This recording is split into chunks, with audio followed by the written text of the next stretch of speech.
Have you ever scrolled through Pinterest and seen something that was just so divine you couldn't get your mind off of it? That was me in this dress, y'all. And today I'm going to show you how to take a Pinterest inspired photo and turn it into the dress of your dreams. So let's go. I made a couple of sketches of the inspiration photo before settling on the design that I wanted to recreate. So here is the inspiration photo from Pinterest. And if you notice, the bodice has a super relaxed fit with drop sleeves and cuffs, and the skirt has ruching. So to recreate that ruching, what I'm going to do is slash and spread my pattern, and it also has a cascading effect at the hemline. After analyzing your inspiration photo, you want to find a pattern that's as close to the main silhouette as possible. Luckily, I already had one that fit the bill in my stash. It's McCall's 8030 for the Josie dress. The bodice has the exact look that we need with that drop shoulder and the cuffs. And we will need to remove the yoke and take the gathers out of the bottom portion of the dress. And I'll show you exactly how to do that. And then also add the gathers or the ruching down the center front. I'm actually going to make it into pleats just so that way it has that dramatic drapey effect.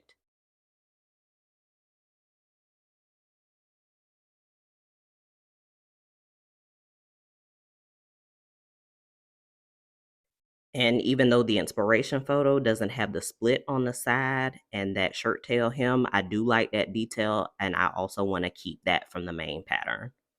And further inspecting the line drawings on the back, it does have a yoke, just like in the front, with gathers on the bottom of the yoke. So we will need to take that out as well. So I'll be combining those two pieces and removing the gathers, and then I'll add a center back seam down the dress to keep in line with the inspiration photo. I found a fabric in that colorway from Mood, and it's a viscose and linen blend, and I'll leave the information for the fabric in the description below. The fabric is an emerald green leopard print with leopards and butterflies hand drawn on it, and it has prominent leopard heads, and I want to have these two heads facing. When I'm cutting out my center front, I will make sure to place my pattern just so that way those two heads are lining up the way I want them to. This print is so stunning, and it couldn't be more perfect with those details on it. And the fact that it appears to be hand drawn just makes it more extra special. So when I'm done with this dress, it'll be the perfect fit for me and my personal style. And by the way, welcome to the channel, Sketch So Mo. Here I'll give you sketch tutorials, sew alongs, and tips and tricks that you can use to help you along in your sewing journey. And if you didn't know, my name is Mo. Let's get on into the sew along, and first we're going to start off with the pattern modification. You'll need pattern piece number 1, the front, and pattern piece number 2, the front yoke, and then also pattern piece number 3, the back, and pattern piece number 4, the back yoke. So what we're going to do is we're going to take this space out of the front for those gathers and just sort of pinch them together, but we are going to measure it out. So I'm going to show you on the back piece how to do this, and you'll be making the same modification on both your back and your front. When we're done, these will be 2 separate pattern pieces instead of 4. Where you line this up will depend on what size you cut out. So for this, I cut out size medium, and what I'm going to do is I'm going to overlap my pieces by 5/8 of an inch. I'm going to match up the dots for the medium, and on the piece number 3, where it overlaps the center back, is going to show you exactly how much you're going to need to take out of that piece number 3. So when I overlapped it, and I'll kind of zoom in so you can see it, matching up the medium dot to the other medium dot, overlapping by 5/8 of an inch. The overlap portion came out to be about 1/2 of an inch. I'm going to mark that on my pattern piece number 3, but I am still going to measure it just to make sure. So there we go, about 1/2 of an inch. So that 1/2 of an inch is what we'll be taking out of that number 3 back piece, but we are not going to take it all the way down to the bottom. What we're going to do is sort of create a little dart and tape it together just to remove that gather portion and make sure it lines up with the yoke piece. So I'm going to make a fold here just so I know where to make my dart. It's going to be about 1.25 inches away from the center back. So I'm just drawing my 1/2 inch over, and then I'm going to draw in my dart. And it's going to come down and make a point at about 6 inches down from the top edge of the pattern piece.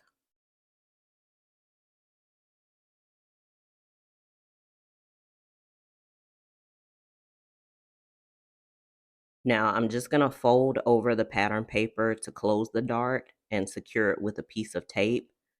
You can slash into the dart and pivot to close it, but because I plan on doing a few more hacks of this pattern, for the back part, I'm not going to cut into it.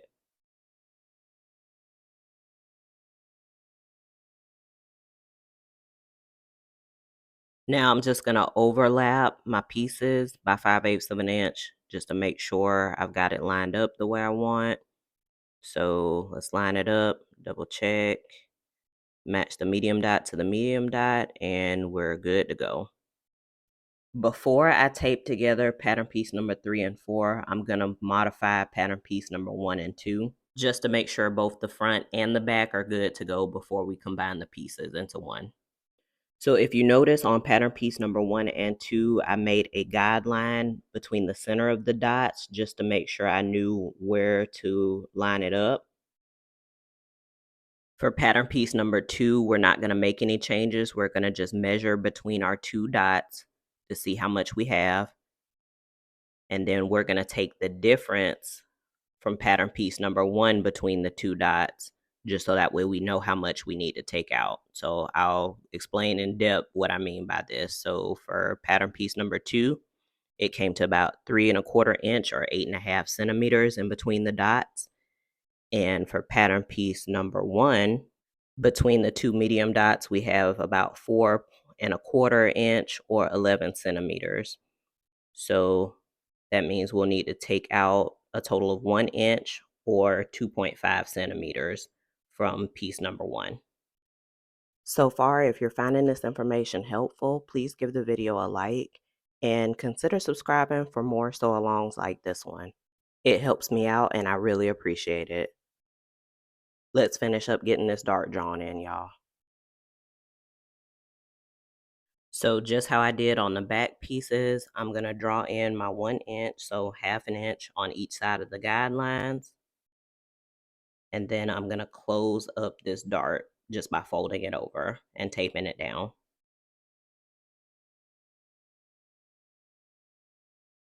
And you'll want it to come to a point all the way down to about that lengthen or shorten line in the front of the pattern. So far, so good, right? Let's keep going. I'm going to do one last check. So I'm going to overlap my pieces by 5/8 of an inch or matching up the medium dots just to double check. And it looks good. And once those dots line up and you're happy, you can go ahead and tape pattern piece number 1 to pattern piece number 2. And just make sure that they're overlapping by the 5/8 of an inch. All right, so go ahead and tape those together. Once you're done taping, we're going to set that front piece off to the side and come back to it. Then just grab pattern piece number 3 and pattern piece number 4.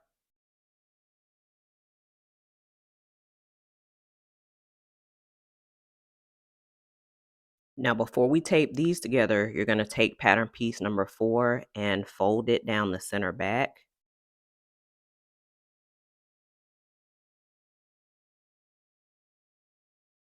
Then you're going to overlap it with piece number 3.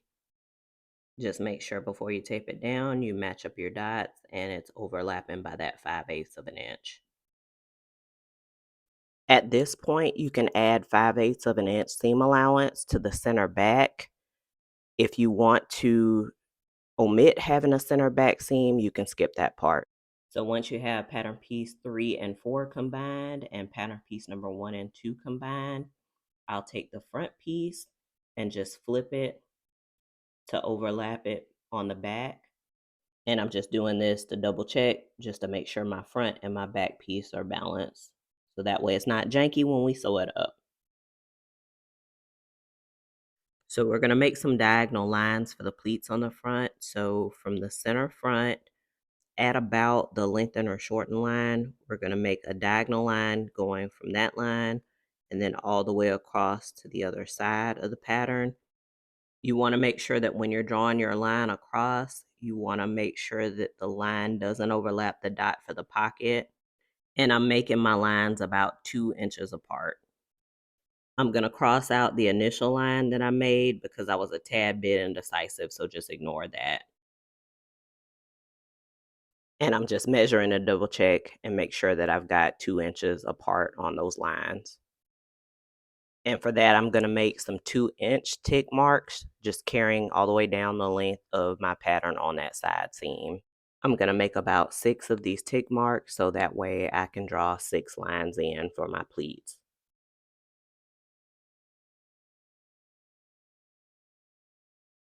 Next, we're going to cut into the lines, beginning at the center front and going all the way across to the side seam, but make sure you don't cut through the side seam. We're not separating them.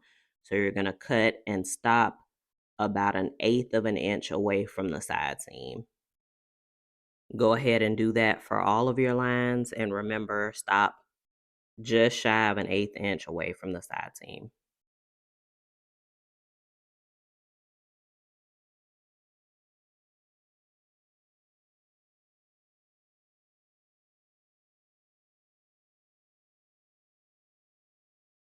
Now you're going to take a piece of tracing paper, place it underneath your pattern, and you're going to spread your pieces out to your desired width. So however wide you want to make your pleats, that's how far you're going to want to spread those pieces. I didn't take exact measurements when I spread it out. I probably should have, but I just fanned them out and sort of eyeballed it before I taped it down. But of course, you can measure get the exact width of your pleats so that way they're all the same. Or if you're feeling brave, you can eyeball it, of course. And just make sure you've got all the loose pieces taped down as good as you can. While we're working, I'm going to trim off some of this excess paper, but not too much just yet. I'm going to add some more tracing paper in to finish up taping off the bottom. And then we're going to be marking off these pleats, folding it back in together, and then trimming off the remaining excess paper off the edges. Then once you have your pleats taped up, you're going to fold them back over and fold them so that way the grain line lines back up. You can use pattern weights to anchor them down, and if you want to tape down the ends of the paper, not on the pattern itself, but the very edge of the paper to keep the pleats in place, you can. But I'm just using my pattern weights to weigh it down in the meantime. And if you're curious about these really pretty pattern weights that I got them from Raven Maureen, and I will leave her information in the description box below. That way, if you want to check those out, you can. But in the meantime, whatever pattern weights that you have in your stash is fine to use, but these were just too pretty to pass up.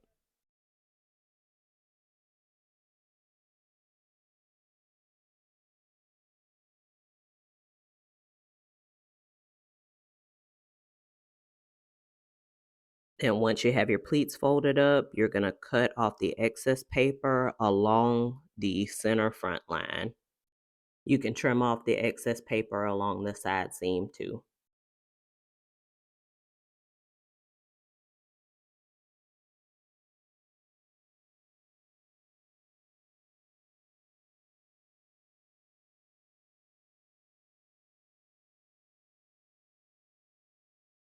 Now you'll want to mark where those pleats match up. So I'm just making some tick marks where they overlap. Then spread out your paper and also mark in between your pleats. So for this, I'm going to make some arrows in between each one of my pleats.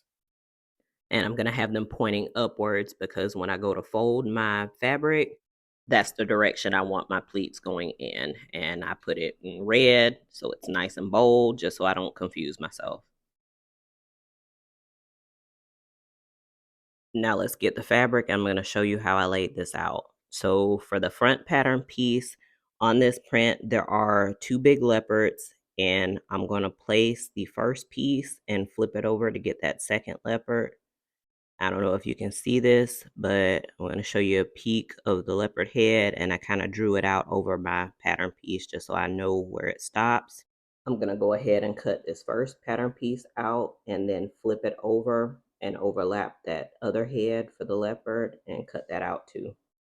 For the back piece, I apologize for not showing this, but you're going to add 5/8 of an inch to your center back seam. So you're not going to cut that one on fold, just add 5/8 of an inch to that piece and then cut out two. And while we're here, you can go ahead and pin across that center back seam and set it to the side. You are going to be stitching it across later. Next, you'll need pattern piece number 5, which is your pocket. You are going to cut 4 of these out of your fabric. Pattern piece number 6, your front band or placket. So you'll cut 2 out of your fabric and 2 of interfacing. Pattern piece number 7, your collar. So you'll cut 2 of fabric and 1 of interfacing. Pattern piece number 8, the collar band. You'll cut 2 of your fabric and 1 of interfacing also. Pattern piece number 9, your sleeve band. You'll cut 2 of these out of your fabric.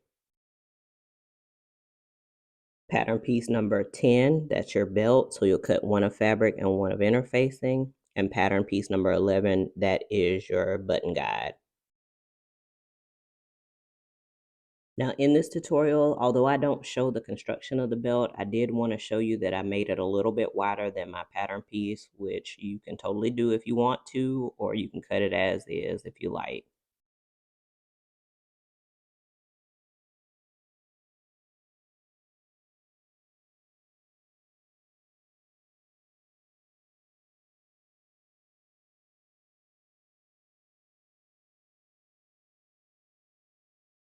And if you're making the belt, you will need D-rings, and I have my buttons here. I'm going to be using the emerald green buttons out of this pack because they are the closest to my print.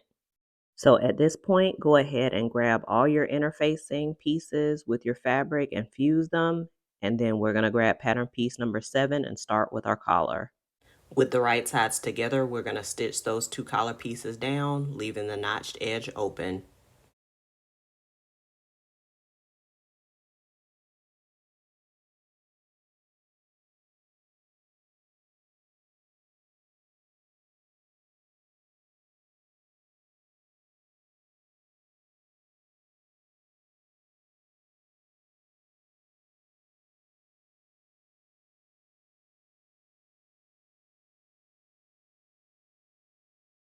Once you have it sewn together, then clip your corners and then trim the excess seam allowance down to about 1/8 of an inch.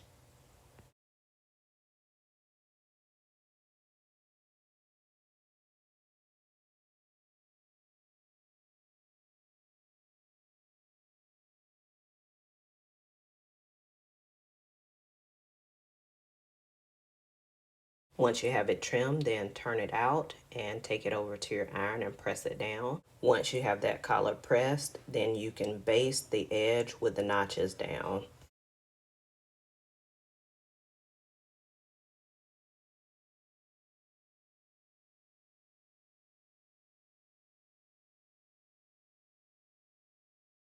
And at this point, if you want to add top stitching to your collar, you can go ahead and do that now.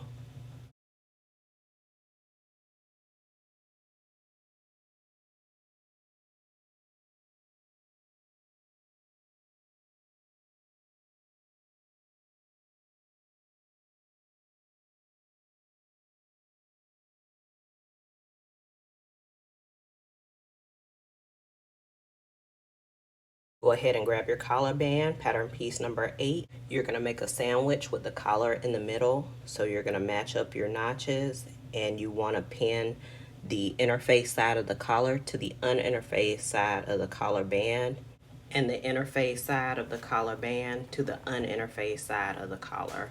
So pin that together and then go ahead and sew it together at 5/8 of an inch.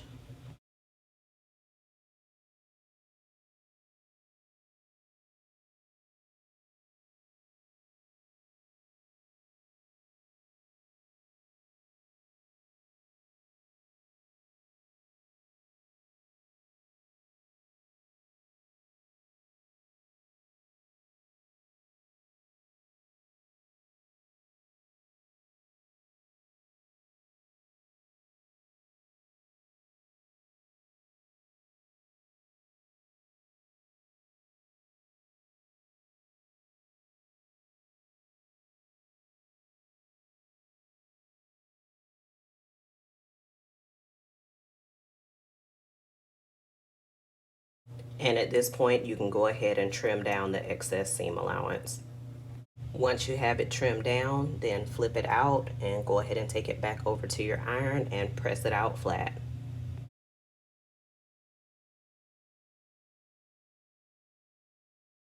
What I also like to do while I'm at my iron is turn up both sides of the seam allowance at 5/8 on my collar band and press it up. That's just my own personal preference. I find it makes it a little bit easier to attach the collar. So you can do that if you like, or if you only want to press out one side of your seam allowance up, that's okay too. We're going to set the collar off to the side and grab your back piece and head on over to your machine. And we're going to stitch that center back together. I'm also going to serge my center back seam and then press it flat and top stitch it. If you don't have a serger, that's okay. You can finish it off with a zigzag stitch if you like.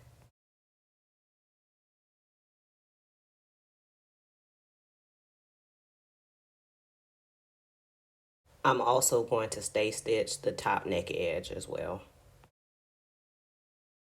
Now we're going to work with our two front pieces. So what you'll want to do is grab those front pieces, go ahead and pin your pleats in place, then take it over to your machine and stitch those pleats down. Next, you're going to grab your two placket pieces, so pattern piece number 6.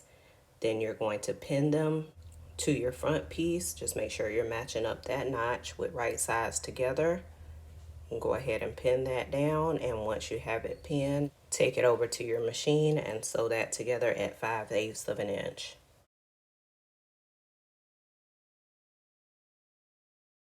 Next, we're going to trim the excess seam allowance off of our placket, and then we're going to press it. So first we'll be trimming off this excess seam allowance here down to about 3/8 of an inch.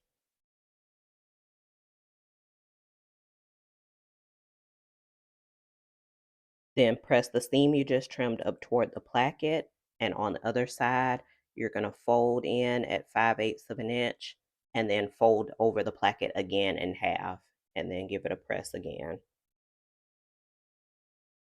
Once you have your placket pressed, we're going to fold it over and pin it in place. And when you fold it over, just make sure it's overlapping that seam at about 1/8 of an inch, as you see here. Now I'm getting this ready to stitch in the ditch, and if you notice I am pinning it on the wrong side.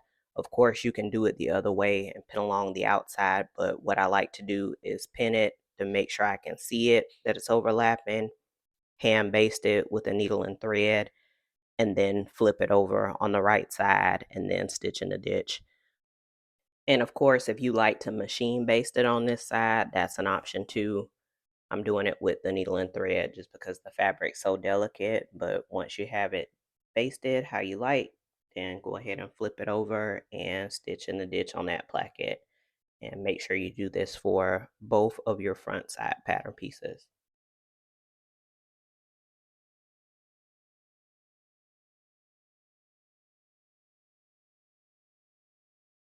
And at this point, if you're going to add pockets to your dress, you can do that now. You'll want to pin each section of the pocket to both the front and back side seam pieces, matching your notches with right sides together and stitching them together at 1/4 of an inch. Once you're done with that, then press the seams in toward the pockets. Once you're done there, you can go ahead and stitch your front and your back together at the side seams and the shoulder seams. And you can finish off your edges by either serging or zigzagging them. This next step is totally optional. I'm adding top stitching to my shoulder seam.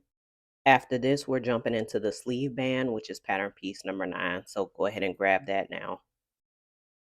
Now with your two sleeve band cuffs, what you're going to do is fold them over together, wrong side to wrong side, and press them along the fold line.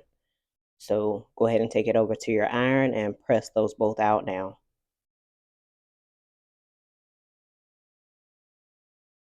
Press them both on the fold line with wrong sides facing. Then you're going to take the two short ends and combine them, and then you're going to stitch it across, matching the notches.